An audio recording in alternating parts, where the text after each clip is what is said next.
Woodworking can be an awfully expensive hobby. This video is designed to show you a few cool hacks to make that hobby just a little bit more affordable.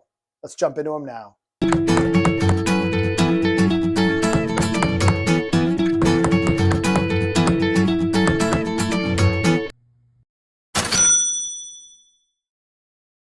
Painter's tape can be used for all kinds of things. This blue tape is actually my favorite for painting walls. So this tape's a little thicker, a little heavier, and it works really well, but it's great for sort of putting that edge down and then being able to paint up to an edge. Put down that piece of tape. I think we all know this. I paint on this side of the board. I peel the tape away, and we'll have a nice clean edge. But that's not what I use painter's tape for most in the shop. I use it for all kinds of handy things. One, especially this green type of painter's tape, which is a little more stretchy. This is the type of painter's tape I use as a clamp all the time. And I prefer the green tape to the blue because it does have a little more stretch to it. Check out this stretch. Let's say I'm going to glue something to an edge. I could put my edge banding on, put the glue down, and this green tape really acts like a clamp. I can stretch it nice and taut, tear it off, and you've got a really solid clamping action from the green tape.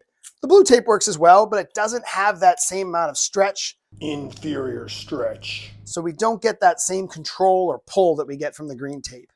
So for painting, love the blue. For clamping, love the green. But my favorite trick with painter's tape is to put it on the end of clamps. Now, especially these screw clamps. I remember being back in wood shop in, 7th grade and thinking these were the worst things of all time. They were clunky. I couldn't figure out the two different twists. All right, I wasn't that smart. What can I tell you? But these are awesome clamps. And what I like to do is leave painter's tape on them.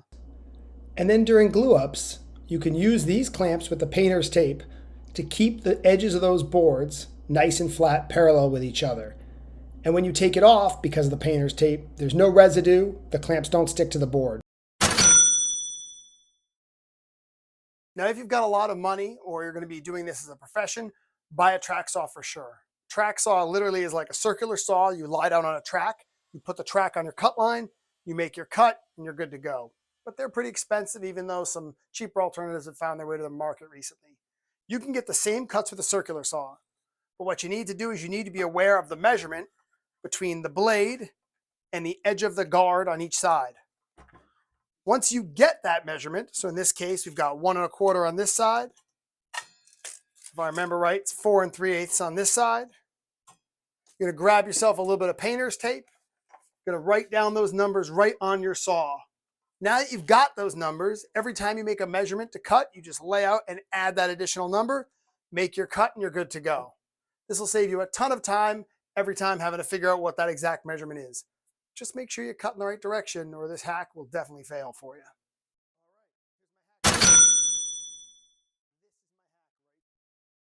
All right, the hack here is not to buy the Festool sander. This is the EQ 150. Fantastic sander, absolutely love it, super expensive. The tip here is to make sure that whatever size sander you're going to use, and most of us, if not all of us, will need a random orbital sander, make sure you buy the same size foam discs so you can just take the sandpaper off one and put it on the other. Not only do I tend to hand sand right after a heavy duty bout of sanding with a random orbital sander, but oftentimes that hand sanding is just to remove any little swirl marks. So I'll use my sandpaper first on here, and when it gets a little worn down, I'll transfer it to the block because it's really just doing some light hand sanding between coats. This one might not be the cheapest of all, but it's something that's really important to think about. What kind of drill bits do you want? How accurate do you need to be? So what I've got here is a standard point drill bit. These are fine, easy to sharpen, and they'll last you a while. But this is a brad point bit. It's so much better because that little tip lets you be super precise with where you're drilling, and it leaves a really good, solid, crisp hole. All right, can you see it? Can you see it? Do you see it there? That's my next hack, right there. What am I actually alluding to here? What I've got is a line that comes directly from this edge of the saw blade down on the table, scratched in with a knife that lets me know my cut line. How does this help? Well, one, it's always good just to have a visual representation of where your cut line is. Two, I have the Osborne miter gauge. So I'm constantly making cuts, then moving everything around, changing up angles. Then when I go to put it back, now my miter gauge might not line up anymore. So I could just go up to the saw blade, slide it over, but I can also just go back to this reference line and know exactly where I'm going to be. Or what I do a lot of the times is I might not have it completely backed out, but it doesn't matter because I've got my cut line there anyways. So I've made my line. I can lay it down facing me and line it up exactly with our cut line. Then when I come in to make the cut, I know exactly where that cut will be, even if my miter gauge isn't where it was originally. I mean, you can see that precision. So this really helps me get an idea of where my cuts are going to be. It takes about 5 seconds to implement this on the table. All you've got to do is get your miter gauge, get it squared up to the blade so it's at a 90-degree angle to the blade, turn your saw on, make a cut through there. Now you know this edge is perfect.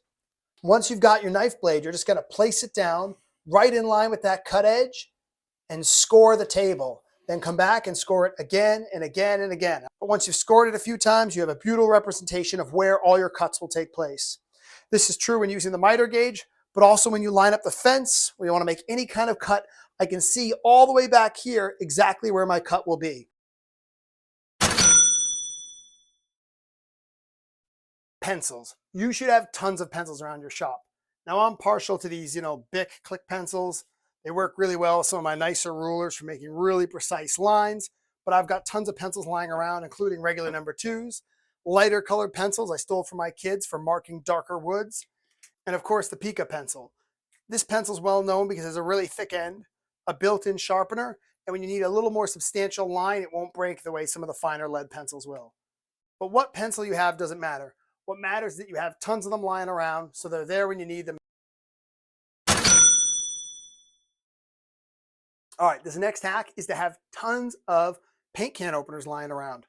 Yeah, they're great for popping open paint and stain and everything else, and they'll prevent you from grabbing a chisel, a knife edge, something you shouldn't be using trying to open that paint can if you've got them laying around. In addition, as you can see, mine are covered in all kinds of stuff. I use them as a little stirrer in my drill to mix up epoxy, sheetrock material, whatever I've got to mix on hand, I use these. So get a bunch of them. You can probably get them for about $1 a piece, maybe even less on Amazon.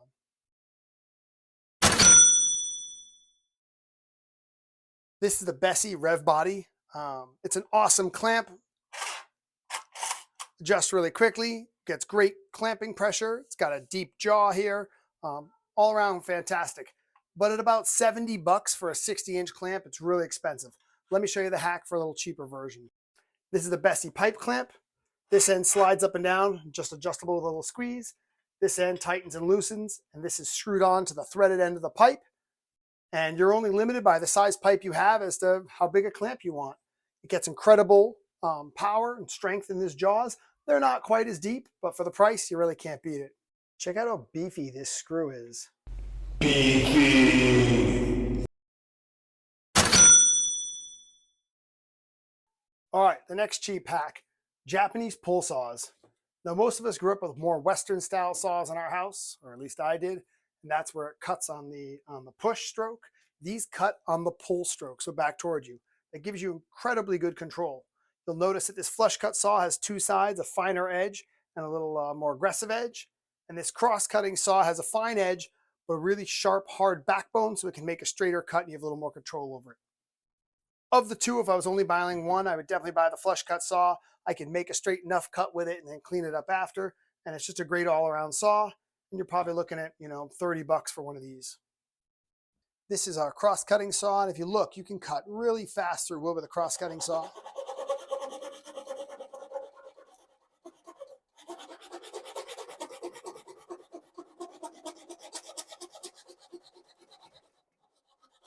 All right, that's not sped up at all, but in 10 or 15 seconds, I've got almost the whole distance of this saw cut through the wood. It makes a very fine kerf, so the edge is very thin. It's a great little saw, works really well. The flush cutting saw is designed to follow along the face of an item and make a nice flat cut. So usually you put 2 fingers on the saw blade just to keep it flat. Getting it started, I oftentimes actually start with the skinny edge, get a corner started. In this case, it's cutting so well, I would just probably stay with that edge, but you can always flip to the more aggressive edge, make your nice flat cut. If you look, this edge of the cut is dead parallel, dead flat along with the table because that's what it uses as reference edge. So absolutely awesome. If I only had the money for one, I would get the flush cutting saw because you can still make a quick vertical cut. It won't be dead straight, but you can come in and clean it up after. And of the two, I think I get more use out of this saw than the other one. These last two suggestions are not cheap, but you've got to ask yourself, what's your health worth? I usually wear a respirator in the shop almost all the time. It's rather uncomfortable, even though I have a nice quality one. But a lot of people aren't going to do that. Putting a HEPA filter in your shop vac and putting a shop vac vacuum bag really helps trap most of the dust that's going on. Now, I've run HEPA filters the whole time. For some reason, I didn't start using the bags right away. And the amount of dust blown out of the back of a shop vac when you have a bag on versus not is massively different. All right, those are my best cheap tricks and hacks. If you've got some better ones, please share in the comments. And as always, subscribe, like, and share with your friends. Thanks for watching.